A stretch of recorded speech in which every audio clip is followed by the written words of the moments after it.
Баршаңызға қайырлы күн, сіздермен Айза. Бүгін медовый торттың рецептісін ұсынамын.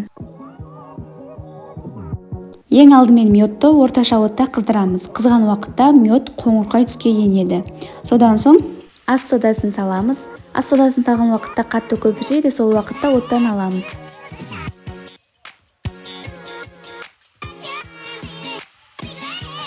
Және кішкене ғана судамыз, содан соң қантты салып, жақсылап қант ерілгенше араластырамыз. Енді бөлме температурасындағы тұрған жұмсақ самайды саламыз.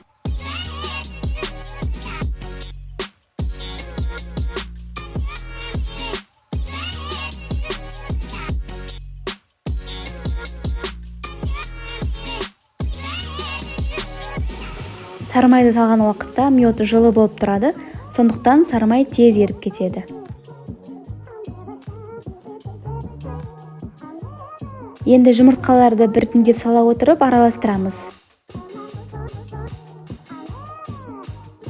Жұмыртқаларды салған уақытта массамыз сұйықтана түседі.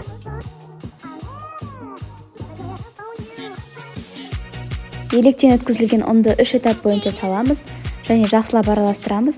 Арасында ешқандай түйіршіктер болмау қажет.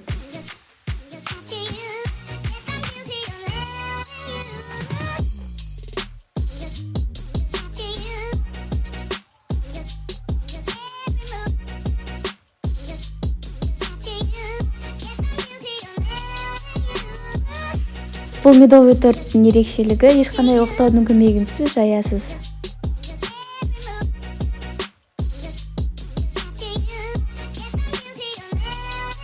Мен 32-25 диаметрлі 4 бұрышты корждар пісірдім, яғни 5 корж шықты. Ал егер сіз домалақ корж пісіретін болсаңыз, 24 диаметрде 8-9 корж шығады.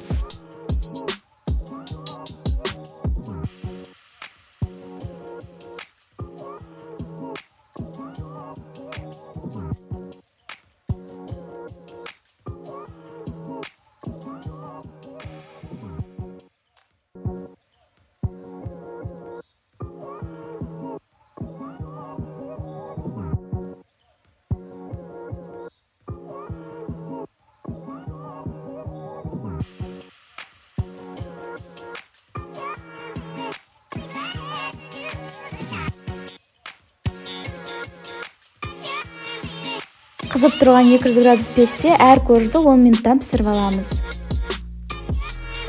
Енді кремін дайындаймыз. Ол үшін бізге творожный сыр, қант және сливки қажет. Бірінші творожный сыр мен қантты 1 минуттай араластырып аламыз.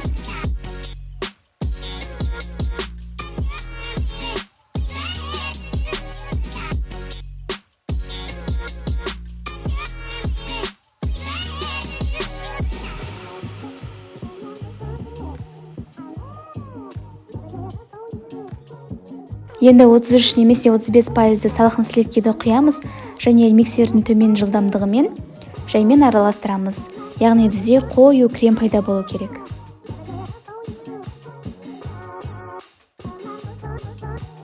Енді корждарды жинаймыз. Әр корждың арасына 2 лопатадан крем саламыз. Мен барлық корждарды жан-жағын бірдей етіп кесіп алдым.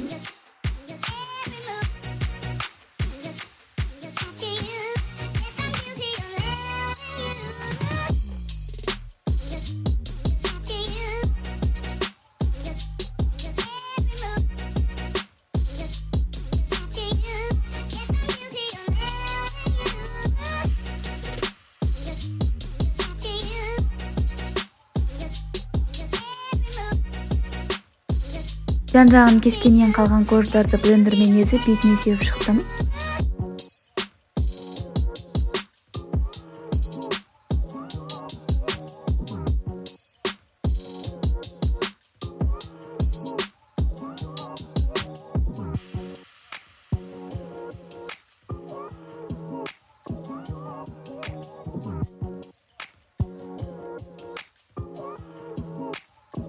Міне осымен медовый торты дайын. Егер сізге рецепт ұнаса, лайк басып, пікір қалдырыңыз.